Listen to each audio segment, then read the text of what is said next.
So Chris is going to talk in two halves.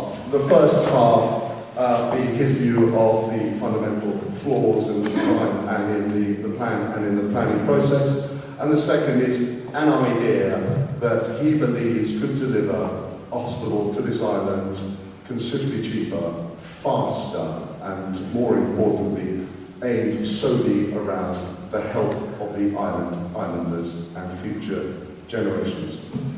We'll have questions afterwards. I've already mentioned we'd like to have ideas, comments as well, and then a collective call to action, those who believe or support Chris's ideas. What are we actually going to do about it instead of going home and shaking hands and saying thank you? Chris, over to you. Do you want to come here? Yeah.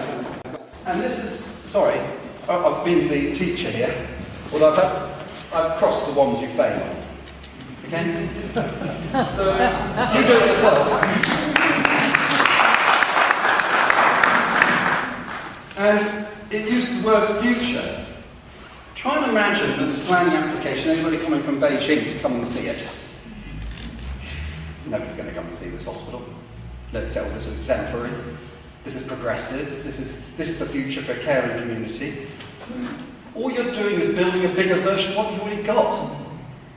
You're getting 40 extra beds and they cost you £10 million a piece. Well, I know that people in the room prefer the money and say, don't give me a bed, I'll sleep on the street for that. Next slide, I won't. This is the scale. It is huge. These are the blocks of flats. And it goes up just the top floor here. That's where it ends. And these are the flats at St Clement's. But if you grabbed all those flats together and made them in a row, that's how big it is. That's what the size is. Notice in the press they didn't actually show you that. And I don't know any people that voted for it who saw this, that would explain this. It is, in scale terms, if this doesn't affect people's mental health in a conservation area, we might as well forget the word conservation area. This is huge. Next slide. Now, just sort of scale. There's the blocks, flats. This is just a block. It doesn't include the car park. Next slide. Now, I just want to talk about towers. This is a project I was involved in the demolition of one. And it was the days with John Gummer, when I worked with John Gummer, it was the Department of Environment, so I was working with them very closely on new sustainable policies. He says, Chris, I'm glad you're here if you want to bring this building down. They say, it's got great views from this tower. Yes, because you can't see the tower. This is it. And they said it was called, the three ugly sisters. Well, you're going to have two ugly sisters for your St. Helier. And we demolished it. Next slide. And we built this. Yeah, it's not very big, not very tall. It's lower than your existing hospital buildings. And it's a PFI job. It's worked by the French contractors. We did the design, and it's 80,000 square meters. Yours is 60,000 square meters. This is 80,000, but it doesn't look like an 80,000, 60,000. And what it says in your planning document, which is quite embarrassing, it says this project. This tower is going to be towering over the St. Helier, so everybody can look at it and look at the states of Jersey investing in the future of healthcare. I thought the war was over. Next slide. And this is the scale. In the health impact assessment, it says in print, it's not much, it's a similar site to the existing building. It says that in print when you're going out and consult it today on the planning application.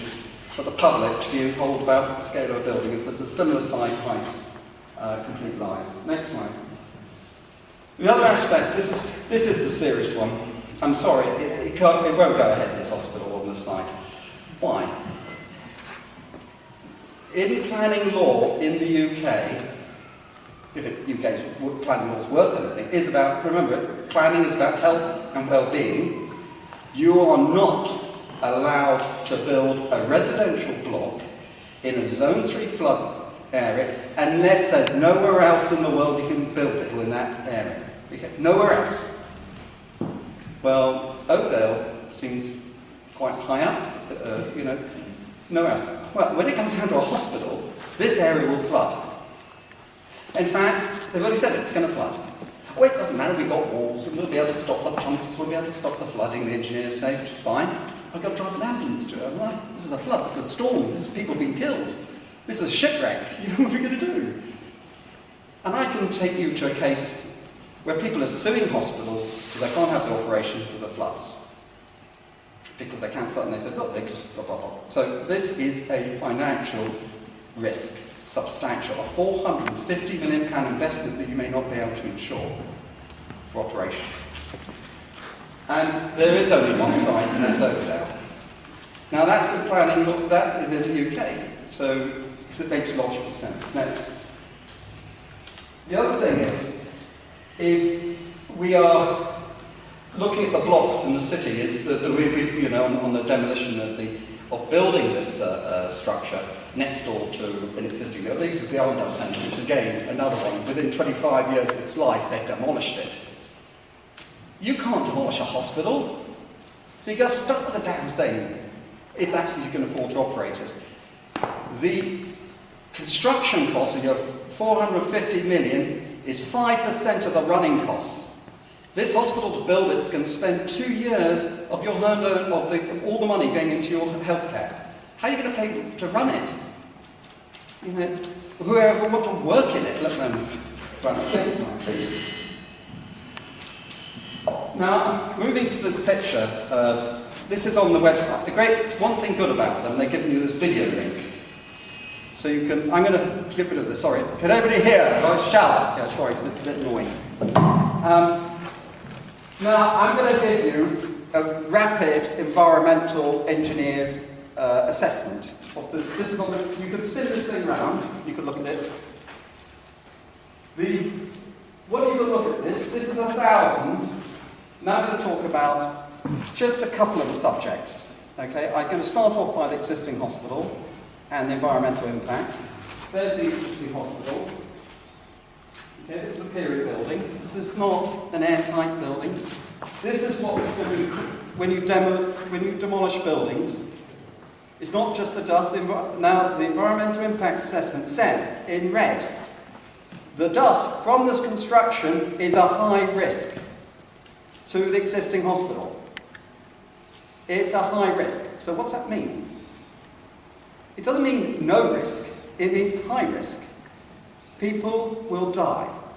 Babies will be affected. Equipment will stop working. That's what they mean. And they're saying, well, to get over the problem, we'll put a plastic bag over it all. That's what they propose. It's in there. Nobody's put that in the planning application. Or we'll put positive pressure in the building. You can't put positive pressure in the building. There's a smoke, there's a fire. So what you're going to do is pressurize because you've got to push the air out through the facades. So you pressurize the corridors. All the air goes through the wall and out through the facade. So what you're going to do is smoke. There's fire, smoke goes straight across the wall where everybody's trying to escape. It doesn't happen. You can't do it. So it can't be done. And there is no answer. So the other aspect is sound. They've carried out an acoustic survey of what's it like when this is built. And it says in black and white, we don't know how noisy it's going to be because we don't know how this is going to be built. We don't know. But, well, we assume it's going to be like this, with feather hammers or something. And they said this is it. And we are going to look at the impact of this, which is a period building, and this building means, and with sound, and people at microscopes, and people trying to talk very carefully with somebody who has hearing difficulty, and people that need to sleep, and people that you're going to prescribe drugs to somebody, you make a mistake in the ward, and these people are already on the edge, and the sound makes you depressed, and the sound does actually affect your mental health and the stress conditions. And you're going to put people in this, and then what does the acoustic impact assessment say? This is professional, this is the best, okay? We don't know what the noise is going to be like, but we'll say it's BS 58922. And we'll go further than that. We'll also tell you, we're going to assess your existing hospital, not because we surveyed it and understood where all the different types of work has been carried out, and the sensitivity. You haven't got a brand new machine that as soon as a little vibration that falls off the chair. No, we're not going to tell you that. We're going to assess this as though it's a residential building, and people won't build at night. Is that it? They won't build at night, not a problem, is it? Well, I thought people slept in the day sometimes, but maybe that is being the assessment. It is, now, we have to, on that's why you do a health impact assessment, because it's not just about, at least you actually say it's a hospital, and under hospitals you've got a huge criteria of controls in sound and vibrations that this assessment doesn't even consider. So I'm now so that's where it is. It's here. And all the wind is coming across here, and that's going to be hit by with sound, as you know, travels with wind and vibration and excavation and everything. And in fact, this is the hospital I was the engineer for. This is all sand. And this is a massive excavation happening here. Watch out for settlements, movements in an existing hospital. That isn't even considered at all in the proposal. Now I'm going to move on to air quality, and then I will end. Air quality is real. Now, just to help you understand air quality, the Royal Albert Hall, if I went to the World Health Organization nitrogen dioxide, but let's just do the particle matter, which are very small, they are looking at very, very fine dust particles that, if I was, the size of it would be this size if I was the hair on your head. You can't see them. It's not like, oh, it's a bit dusty. These things, and they go through. But if I went into the Royal Albert Hall, I would only need a shoebox of dust and put it in the Royal Albert Hall. You're now exceeding the World Health Organization limits. That is what's killing 6,000 people a year in the UK. In my local area, that's 15 people die prematurely, but it's a nasty, slow death. It's not a nice, you run over by a bus and you didn't know about it. It will, and all the support you need, and it's not a particular. Now, this thing here, is 1,000 cars dropping people off, picking them up, dropping them off, picking them up, there. It's actually ventilated on all sides. Then they put this block here next door, because that's lost it. So you're taking the person to here with that level of air pollution. And what it is, the radium come along here, and they hit this building, and it's in the wind report, and goes down, like that, down. What it says, this here, this from here to here, is your tunnel. Same length as your tunnel. It says, in black and white, from NICE, which is the governing body of the health authorities, it says, you will not, they get involved in planning, because as I said, it's all linked, you will not build these canyons. You won't build these canyons ever. Because why? Because the pollutions build up, and they build up, and they build up. What you've got here is a canyon, right through here. But to make it worse, you've got these bridges that go here. So all the fumes are coming in here, and the ones that fly over here, so effectively all of this, hits the tower, goes down, it's in the wind report, and gets locked. And guess what the entrance is here? As A&E.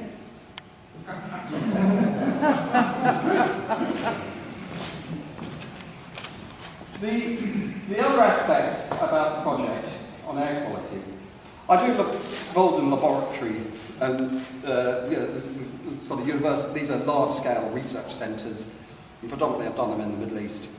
And you've got to be really careful with dust, because dust brings all the stuff down. So what we do, and we mean the most nastiest viruses you could ever imagine, how do we get rid of them? Well, we get it in a jet engine, like a jet, and go, blow it into the air. And it disperses it with a bit of luck. And you've got another one spilling out that, and another one spilling out, and they all start mixing. And that's why we do low-rise laboratory facilities. We don't have a tower stick in, so they, get rid of them. And let's hope it doesn't, because all you can do is dilute it. This here is your path lab. Down here is where we've got the jets here. This is the beautiful garden we've got, just around the corner. And so what you're going to do is get the prevailing wind, picks up those and gives it straight in. Plus, the air intake in this hospital are here. So what's going to happen is they're going to go straight in.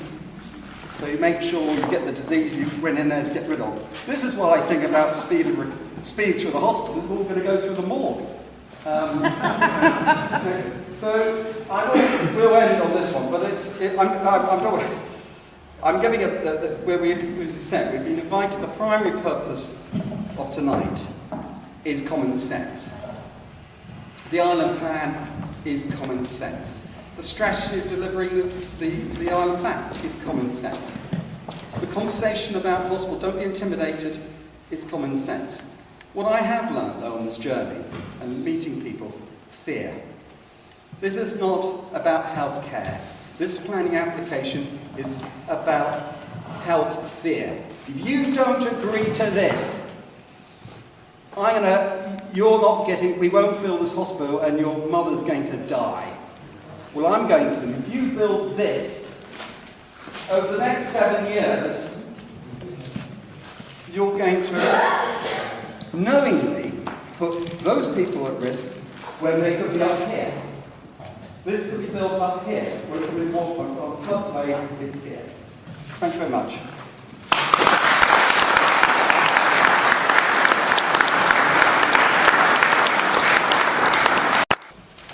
Can I apologise for the state of the IT in this room? It's really embarrassing. I'm sorry you had to put up with a faulty microphone. I'll be on the blower tomorrow to get an independent person in to fix these wretched things. Every public meeting we have this happening. It's so annoying. Anyway, I'm sorry I was late. I was at a half-to-bar residents group down the other end of town with Deputy Labby and sorting out problems at half-to-bar. But I'd just like to say, first of all, thank you, Chris, so much for coming over to Jersey, coming home to not exactly raise the clamour at Harrow, but something quite like it. I think your critique has been devastating this evening. And the first thing I wanted to say was that I was talking to an environmentalist this morning. I don't know if she's here tonight, but she's very keen on food not being wasted. And I said it's a shame she wasn't here when we built the new incinerator, because you probably noticed that whereas Guernsey has been opposing the building of an incinerator, Jersey walked straight into the project and not only built a new incinerator, but built it on the seafront next to a Ramsar site. And members who've been around for a while will remember that several States members, myself, Deputy Hamill and others, tried to stop the States from building a great big new incinerator, but they pressed ahead. And why did they press ahead? I like your image of the juggernaut stuck under the bridge, because that was the situation we're in. We had a failing incinerator in Belazan. The department, I suspect, were encouraging it to fail. I remember the chimney had to have scaffolding put around it, just so that we all remembered that the incinerator was on its last legs. It was polluting our children's health, and therefore, of course, we had to build a new incinerator as quickly as possible. It was a financial disaster, you remember. I thought we don't need to go into that.